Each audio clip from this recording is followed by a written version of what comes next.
I'm really glad to be here, Sharon. Thank you for that. To have accomplished all those things, it's not that I'm any good, it's just I've been at Cornell for 112 years. In fact, I've failed retirement 3 times. Has anybody failed retirement more often than that? I used to describe myself, I agreed to be interim dean of this college that we formed in January, and I'll finish in December, so a whole year. I used to describe myself as a recovering dean. It's a 12-step process. Last January, I suffered a major relapse, so I'm going to have to start over. Excuse me, I do have a cough. It's allergies. It's not something contagious. I'm going to talk about several things. Innovations, business, lifelong learning, and digital. I'll ask you some questions along the way, if that's all right. So a couple things. Innovations, first I'm going to use the word we in at least 3 different ways. The main use of the word we will be us, business school academics. I will also talk about we sometimes when I'm describing things that Cornell does. I'm going to use Cornell as an example because I know it best, but I've looked through lots of your websites and I know that you're doing equally, if not more, exciting things. In no way do I mean to say that Cornell is the only one doing interesting things. I will also use the word we occasionally to we meaning people, because that's important to our topic, in my opinion. So innovations from 93 to 18. Now business. Our business is a better world. Build shared prosperity. Force for positive change. Change lives. I have 9 of those. A friend of mine at one of the schools represented here went around and gathered mission statements from more than that. Take a minute, look at them. Do you know which one is yours? Not all of you are there, of course. By the way, I saw somebody taking a picture. I am perfectly willing to send you these slides. My email will be on the last page, or Sharon can get it for you, and I will send it to you. So, with a bunch of references that I use, they will be appended. They won't appear on the screen. So just ask, and I'll be glad to send it to you. So what do you notice about those mission statements?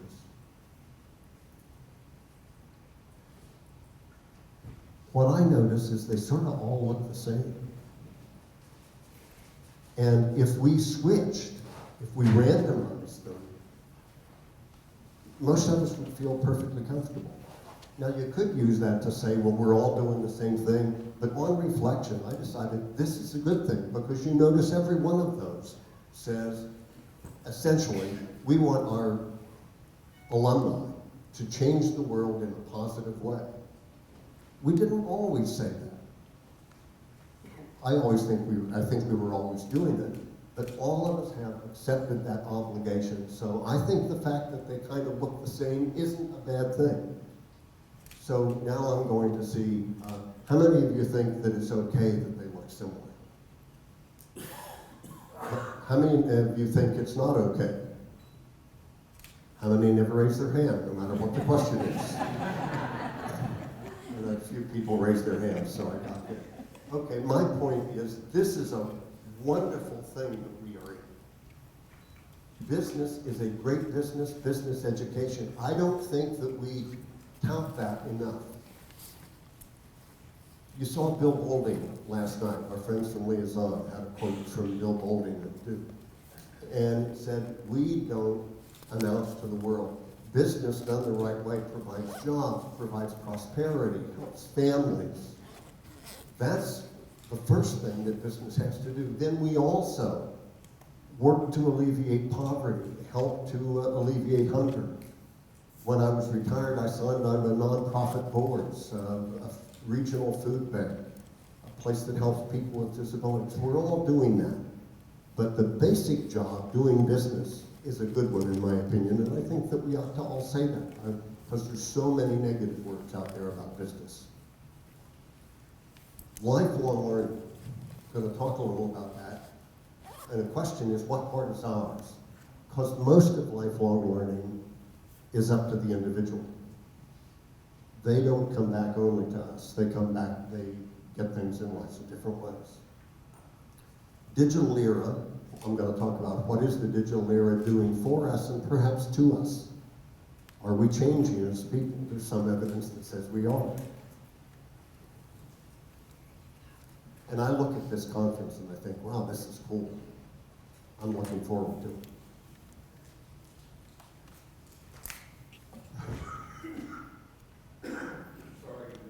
You're just going to have to forgive me, I'll cough occasionally, it's allergies. We need a hard freeze, and you'd think that in Ithaca, New York, we could manage that, but we haven't yet. So a couple references, and as I say, I have about 30 that I read through, as well as many of your websites. This is from the Cornell School of Industrial and Labor Relations, which is not part of the College of Business. And they have something called the future of work. It's one of their big things, as you might expect. And they say 3 things will change workforce, and I want to highlight one of them. Technology, of course. Globalization, of course. But multi-generational.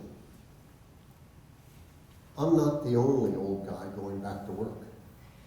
There's a lot of old men and women going back to work, many because they have to, many because they want to. And so one of the challenges, I'm an engineer, but I think that one of the big things that business schools offer is what we teach about teams, managing global teams, managing people.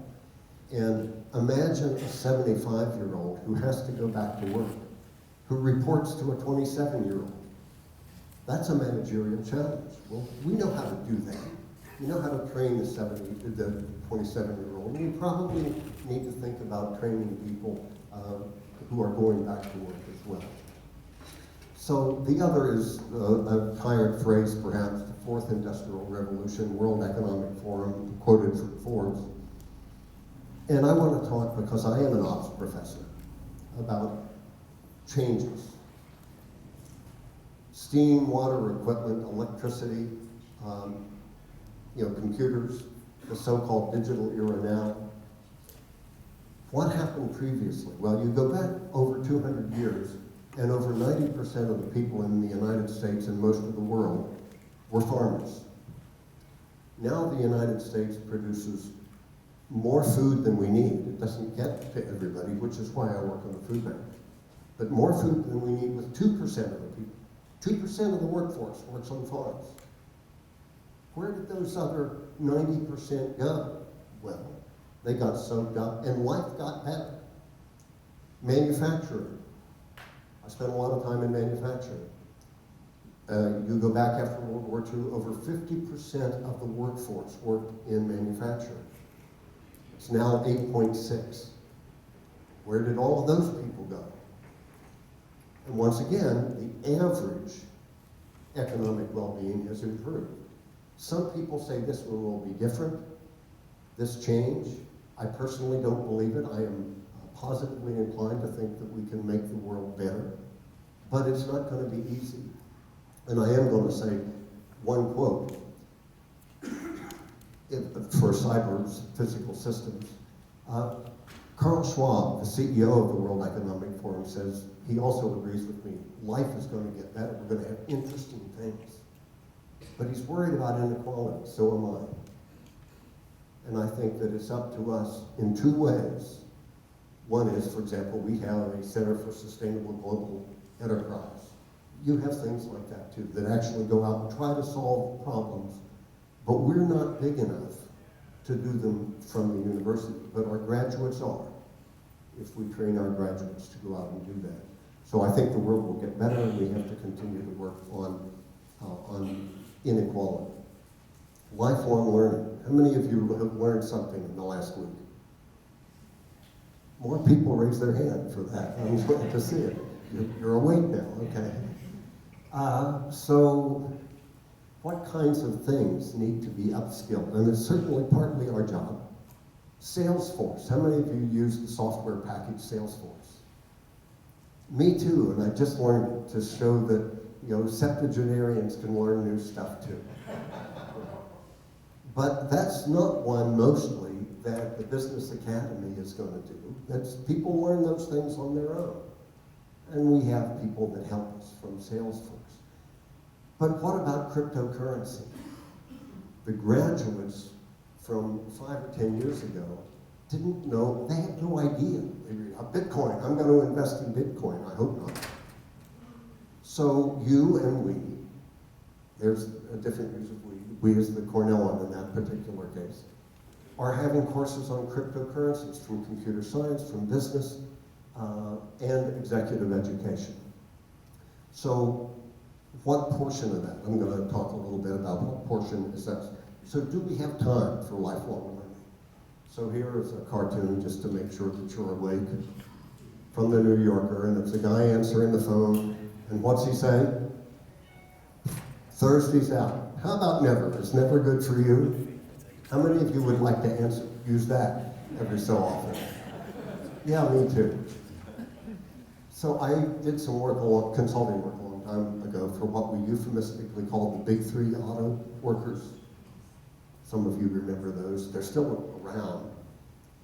And the VP of HR, we brought a bunch of the manufacturing people together for a session, and she introduced the session by saying, it's a good thing that calculus was invented in the 1600s. Because she said if it was invented now, nobody at my company would learn it because it takes more than an hour. And in their company, gathering people together had to be an hour. How do we deal with having people for 4 years, sometimes more than that, for PhDs, and having the hour-long thing, and having the in-between? I have some opinions. I'm going to say that the really short stuff really isn't us, or really isn't me, at least. But certificates, degree programs, I think are long-term for us in this era. So what can we do with our alumni? Diverse teams. I mentioned teams. I think we all have the opportunity. How many of your universities have several different locations, physical locations? How many of you have locations or degree programs in other countries?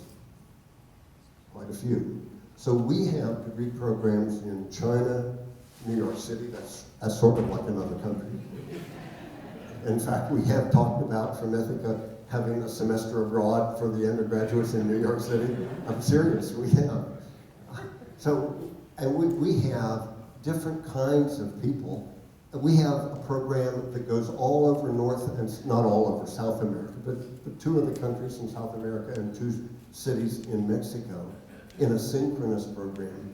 We ought to have teams. We set people up in teams. We ought to have a course that is taught in 3 or 4 of our programs, and the teams have to work together across ages, across physical boundaries. We know how to do this. This is something that we could help people, and it is a lifelong learning opportunity, in my opinion, because you learn when you interact with different people. So what can we do with our alumni? I read a quote that says, we need to create events with more knowledge sharing. Alumni want more than a cocktail party. I've found they actually like the cocktail party too. I don't know whether you have or not, but they do want knowledge sharing, and I'm going to talk about a few different ways that we do it. They want to connect with us, and we do webinars and podcasts.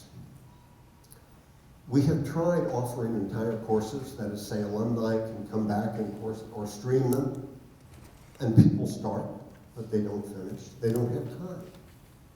So we have found that offering entire courses to people is a nice idea, and many alumni say, wow, that is really great. But it's like the MOOCs. The MOOCs have 1 million people start and 17 finish. That's an overstatement, but not a huge one. So I think that we're not going to be bringing everybody back for whole courses, for the most part. So, for example, a few things we are doing. This is Cornell again. Cornell Silicon Valley, first of all, is all of Cornell, not just my college. And one of the things we're doing, and I recommend, and I know many of you are doing, is take part in these wonderful universities that we belong to. They know lots of things. They're interesting people. Cornell Silicon Valley is a group that of course, is interested in entrepreneurship. And they do things where they allot a half hour of the meeting to people giving 60-second pitches. It's like speed dating. And they say, I'm Sally, I am having a startup for healthcare for children. I have somebody for coding, but I need a marketing person, and I'm looking for some money. And there's people out in the audience that fill all of those bills. And everybody loves it. The people with the 60 seconds and the discussion that occurs after. People really network more effectively, not just say hello and say, do you remember the time that we drank too many beers? So Cornell Hospitality, we now have a hotel school. I have a hotel school. Some of you know about it. It's really a pretty cool place. They have good parties. They do. But they connect with their industry, which is one of the largest in the world, with their hospitality research summit in ways that are just deeper network. Smith Family Business Initiative, obviously you can tell what it's about by its title. And that's, again, things that all of you do too, which is gather people together, not just for alumni from Rutgers, but people with a specific interest. And slowly, people who aren't Cornellians start hearing about it, or from Rutgers, and start filling in. And it's an excellent networking and advertising opportunity. And we do offer academic content to alumni, but mostly when they're there for 2 or 3 days for some session, because then they're relaxed and they'll listen to a half a day of academic content. Mostly that isn't what sells as online learning for us. So, what do we sell? This is my opinion. Degrees are the crown jewels. I ran exec ed, as Sharon told you, so I believe in exec ed. I love it. I always loved teaching exec ed, especially custom programs. You really get to know a lot about the companies. But the degrees are what we have as the crown jewels. We have to protect those. We can't let the quality suffer. We are proliferating products. I did manufacturing consulting, as I said. Almost every manufacturing company I consulted for had what was called a SKU rationalization program. SKU is SKU, stock keeping unit.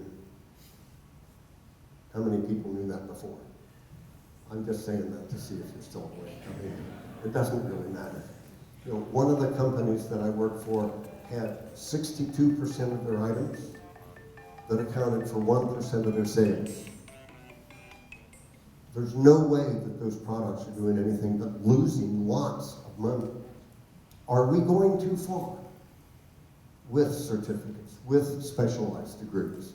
I worry about it. I don't think we have yet. I don't know of examples, but I think that we're on the edge and that we need to start thinking as we respond to these opportunities. How are we going to make sure that we don't not just reduce the demand? People's first thought is that, well, it will reduce the demand for the 2-year residential MBA, and it may.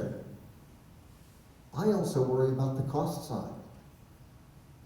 What's it cost to have a program? You have to have somebody good look after every program.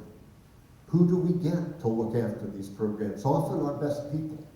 And if we put our best people on it, they're not doing something else. It might be research that they're not doing as much of. So I worry about that, and I don't think that we've all gone too far yet, but I worry a little bit about it. Blended programs, of course, we're doing those, you're doing those. Pure online. Credentials. We offer them in real estate, finance, senior living. I don't know why, but I find that one particularly interesting. I'm not sure why. My wife and I. My wife is a child psychologist. She gets lots of practice between me and the kids and the grandkids. And she and I took the American Association of Retired Persons driving course online because it cut our insurance rates by 10% for 2 cars and added up to lots of money. The 2 of us complained about different things during this. We actually got a certificate. It was online, we had to print it. but it worked when we sent it to the insurance company. I complained because they said it was 6 hours, and they would not let you fast forward. It took bloody 6 hours, and you just couldn't do anything about it. So I was complaining all the time about that. My wife was complaining because they were about every 5 minutes saying, as we get older, we're not as, and you get the idea, we don't turn as well, we don't hear as well, things like that. Cornell, one of the things I'm pushing is reach out to our universities.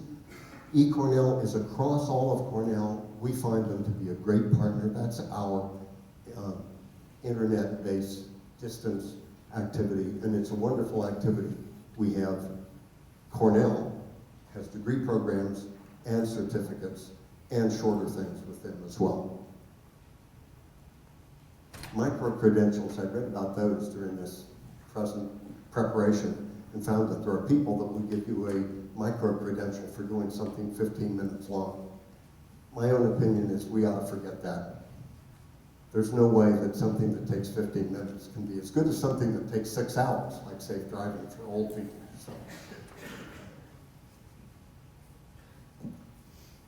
So I'm going to switch and going to focus on a little more on some of the things we do. So what's that say on every page? Sharon, can you read it? This is a T-Rex, Tyrannosaurus Rex, and on each day on the calendar, it says kill something and eat it. That person, that T-Rex, knows exactly what to focus on. So, the College of Business. I realize that most of you know this, but this united 3 schools. Chancellor Malloy said he had 2 medical schools. Well, we had 3 business schools until 2 years ago. Now we have 1. Hotel school that goes back to 1920. What started as a farm management program and eventually became a full-fledged undergraduate program in the Department of Agricultural Economics and became the Dyson School, and the Johnson Graduate School of Management. We put those together. So what's hard? We also have Cornell Tech, and I'm going to talk a little bit about that. So we have 3 or 4 cultures. That's hard. We have seen more applications. We've seen more applications for faculty positions. We're either the 3rd or 4th largest College of Business now that we've put these together. Before we had 3 small ones. We have 3,200 students, 240 faculty, 600 staff, and 40,000 alumni in the College of Business. So it's growing quickly. 2 undergraduate programs. There are going to be 2. We're not going to meld them together. We are going to share courses and faculty. But hotel school is different enough that we have no intention of putting those together. We have 7 MBA programs. In Beijing, in Cornell Tech, I won't go through all of them, the Americas that goes up and down this hemisphere where it's synchronous, and goes up and down this hemisphere because of time. We have to have them in class at the same time in their boardrooms. We have MPS programs now, and about 1/3 of Cornell's undergraduates take either a major or a minor with us, and of course, we still do exec ed. So, many of you probably knew about that, but this is a work in progress, and that's what I've been doing for the last year, is putting this thing together. It's very exciting, in my opinion. Whoops. That's a picture that's far above Cayuga's waters. And I know there's several versions of that song out there, because when I was a grad student at Yale, I sang some of them. That's the alma mater. That's Lake Cayuga. Any Cornell grads here? Okay. Did you ever go to the Royal Palms? Oh, you didn't, of course, because it was down by that time. Alva, did you? You did. Well, we've covered the Royal Palms over with another business school building now. We considered auctioning off bar stools, but we haven't done that yet. So that's our camp, part of our campus. Immersion Learning and Cornell Tech, and then wrap up. So immersion learning is something we've been doing for 25 years. It's just our phrase, and then again, many of you do things that are quite similar. It started with the semester in manufacturing. This was back when manufacturing was important. And we had students from industrial and labor relations, engineering, and business in class with faculty from all three of those schools, with practitioners, with live projects, and a whole semester of an integrated curriculum that is theory and practice. There's nothing as practical as a good theory, in my opinion. But we started this 25 years ago. We've done more of it since. Because they were successful for us, we now have 8 of those. I'm not going to go through the whole list. There is a link there if anybody wants the slides, or you can find it yourself. And the most recent one is the digital technology immersion. Digital technology, instead of having a degree in it, what we do is we put it inside of the degrees that we already have, where they can take a mini concentration of this. Importantly, we're working with the Department of Computer Science and what is called the Faculty of Information Science. So we don't try to do all of those things. We get their students and ours together, and I think it's an opportunity for us. Now, I did teach statistics, what my students called it, for many years.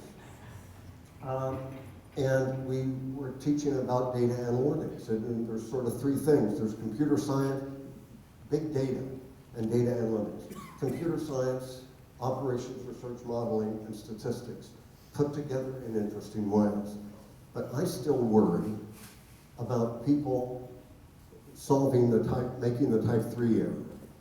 Type 1 error, you remember, is believing an assertion is true when it's false. Type 2 is believing it's false when it's true. Type 3 is solving the wrong problem, which happens a lot. So I talked to some people from industry saying, we're going to gather all the data. I said, that's cool. What are you going to do with it? Well, we don't know yet. Then don't gather it. And I think that our courses, what do we have the opportunity to do? We have the opportunity to teach wisdom as well as skills. I believe in all of those skills, but I think that they can be overused. So I have a data analytics example. How many of you worry about your nutrition? My wife does. Nutritional facts, analyzing data. Here's the final word on nutrition and health. It's a relief to know the truth after all those conflicting medical studies. The Japanese eat very little fat and suffer fewer heart attacks than British or Americans. Mexicans eat a lot of fat and suffer fewer heart attacks than British or Americans. Japanese drink very little red wine and suffer fewer heart attacks than British or Americans. Italians drink large amounts of red wine and suffer fewer heart attacks than British or Americans. Germans drink a lot of beer and eat lots of sausages and fats and suffer fewer heart attacks than British or Americans. The conclusion is obvious. Eat and drink what you like. Speaking English is apparently what tastes you. So we're all in trouble. Okay. Cornell Tech. Cornell Tech is cool. I love it. You want to go see it sometime? Let me know. Buildings aren't that exciting, but what goes on there is. I'm going to talk about 2 things about it. First is Cornell Tech. Once again, it's all of Cornell. It's not just the business school. We're a small part of this. A small but important part. You notice then, from the photograph, where it's cloudy, to the architectural renderings. Now it's sunny and there's children playing in the lawn and things like that. Architects do things like that. So it is graduate education and research for the digital age, integrating technology, business law, and design in service of economic impact and societal good. They believe that. Importantly, the Dean Vice Provost of this effort for Cornell says, we start with the problem. We don't start with marketing people, electrical engineers, historians. We say there is a big societal problem. Who might know something about this? And we bring practitioners, venture capital. So it is cross-disciplinary for students and faculty. Companies are in these buildings working side by side. That is, they rent space. I spoke to somebody from Citi who's there who said it's just a fabulous environment. She's involved in digital technology for finance. And she said she couldn't be a better place. She and her team couldn't be a better place. Practitioners are both full-time and part-time. We have faculty who were the main technology writer for Twitter, who was the chief technology officer for Lyft, somebody that just won the MacArthur Award as a computer scientist and is a member of the National Academy of Arts and Science and the National Academy of Engineering. And she believes, by the way, that smartphone addiction can be good for your health. I'll let you go and read about her, rather than trying to paraphrase why she says that, because I'm not sure I buy it, but she's smarter than I am, so I probably should. So what happens in the overall space? Collisions that lead to businesses. The architecture is designed, the courses are designed so that business students work with computer science students, so that visiting entrepreneurs meet the students not only in a formal setting, but randomly. And it's an active part of this. Alumni come back. Collisions that lead to businesses. So I have two examples and then a quote.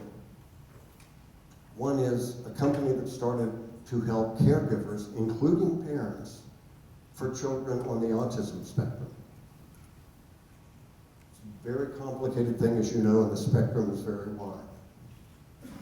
And what these students have done is create a product called Thread that works to allow collection, graphing, analyzing academic behavioral data, because what we're learning is kids with autism can do a lot more than was thought, 20 years ago. And they are allowing it to be shared for the benefit of the child. To have one that isn't quite as societally important, but may be important, is packing your bag.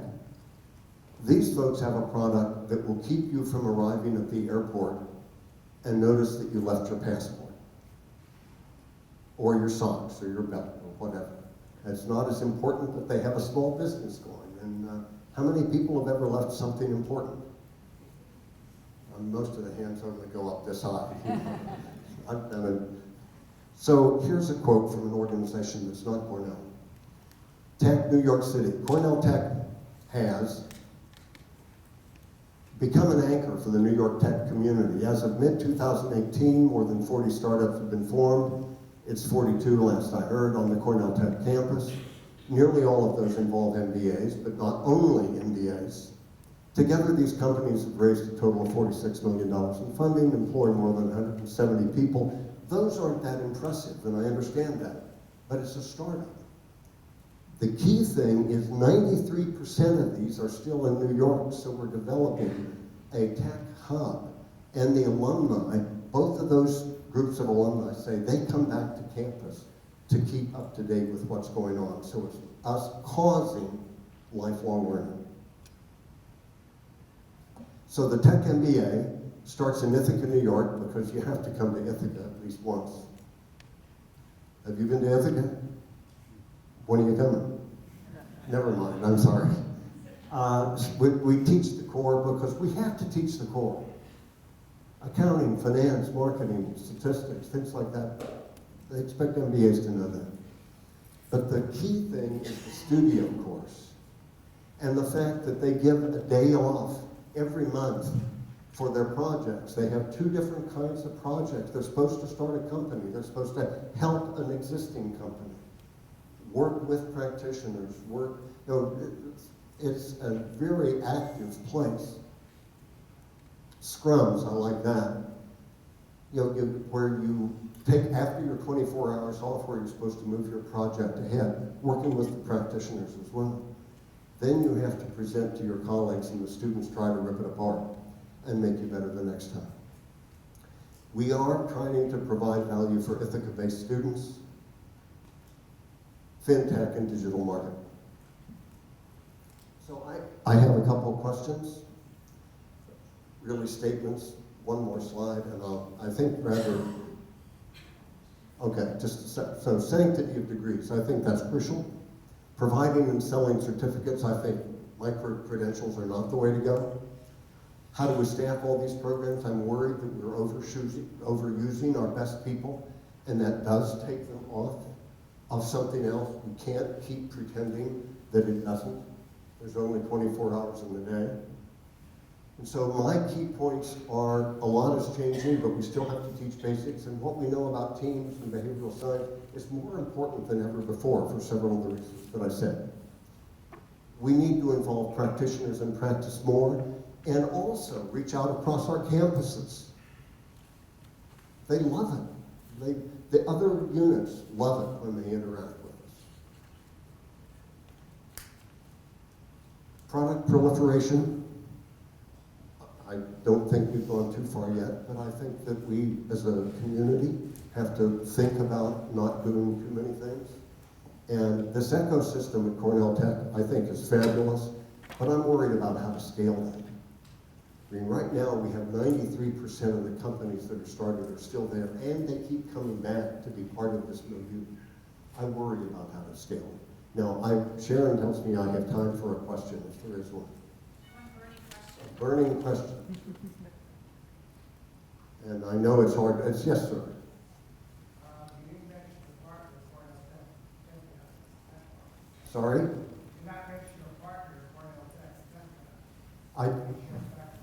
Tech. The question was that Cornell Tech, we partnered with Technion and are still actively partnering with Technion. And it works. Faculty are appointed. There are some faculty that are appointed by Technion and at Cornell Tech, just like some are at Cornell Tech and also have appointments up in Ithaca. We do projects with the Technion is in the same small space. It kind of looks like a startup. And we have big trips that go to Israel because Israel has been called, as you know, the startup nation. So they're a wonderful partner. With that, thank you very much. I'll get us back on schedule. If you have other questions or comments, seek me out, and I'm willing to send slides and references. Thank you.